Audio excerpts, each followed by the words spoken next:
pousser au dialogue pour s'étonner de soi à travers le dialogue, en se disant tiens, en fait, ah oui, d'accord, j'accouche de quelque chose, hein, la maïeutique. Mais il y a vraiment, et c'est pour ça que la curiosité me semble être quelque chose d'absolument passionnant aujourd'hui.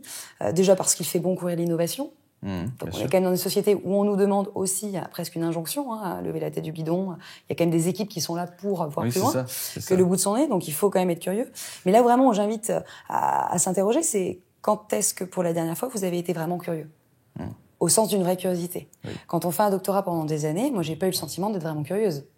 J'ai lu des livres et des articles qui concernaient mathématiques. Par exemple, si vous êtes sportif, que vous allez au salon du sport et que vous vous dirigez directement au stand qui vous concerne, est-ce que vous avez vraiment fait preuve de curiosité? Pas vraiment. Voilà. La vraie curiosité, c'est celle qui vous permet de rencontrer. Et comme les mots sont beaux, rencontrer, contrer le rang. Une rencontre, c'est ce qui vous permet de contrer le rang, potentiellement. Voilà, vous êtes là, ah oui, d'accord, il y a quelque chose qui a potentiellement changé. Sortir du rang. Sortir, voilà, rencontre, contre rang. Contre le rang, le ranger.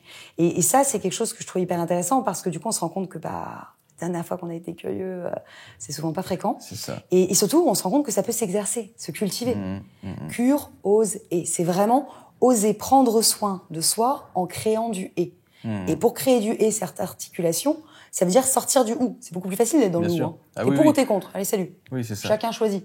Ouais. On s'en va. Et là, il n'y a plus de débat. Et, voilà, le et, c'est créer du dialogue d'abord avec soi pour dialoguer avec les autres. C'est créer cette rencontre. Et c'est ça que je trouve passionnant. Être curieux, c'est une vraie qualité professionnelle. Moi, demain, je recrute quelqu'un, genre une boîte, je recrute quelqu'un. Moi, celui qui vient et qui me dit, écoutez, moi, je suis curieux. Je me dis, mais attendez, ça, c'est la plus durable et rentable des entreprises à l'avenir. Parce que vous avez quelqu'un devant vous qui va être agile, en capacité de pouvoir regarder ce qui se fait.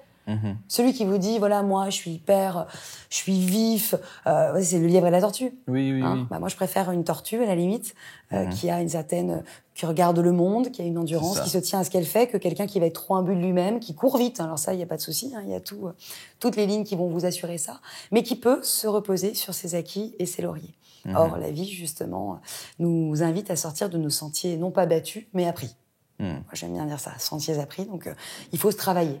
Et la curiosité, c'est un atout majeur. Et tu as parlé de travail tout à l'heure, c'était très intéressant. Oui. Effectivement, on est dans un moule où aujourd'hui, à part quelques entreprises qui vont encore avoir des managements à la Taylor, si je puis dire, c'est ça. très vertical, très verticaux les managements. Là, ça va être vraiment l'idée de se dire... Très froide. C'est application, c'est automatisme, application. Moi, je donne souvent une image. Charlie Chaplin, les temps modernes. Qualité de vie au travail, moyenne. Burn-out, on le voit bien. C'est ça. Donc là, c'était vraiment le mode de vie à la fourmi. D'ailleurs, il s'amourage d'une cigale et à la fin, il finit artiste sur une scène. Mais il y a quand même cette idée d'un travail à la Taylor. Donc, quand on considère les gens comme des boulons, faut pas s'étonner qu'ils finissent par en péter un.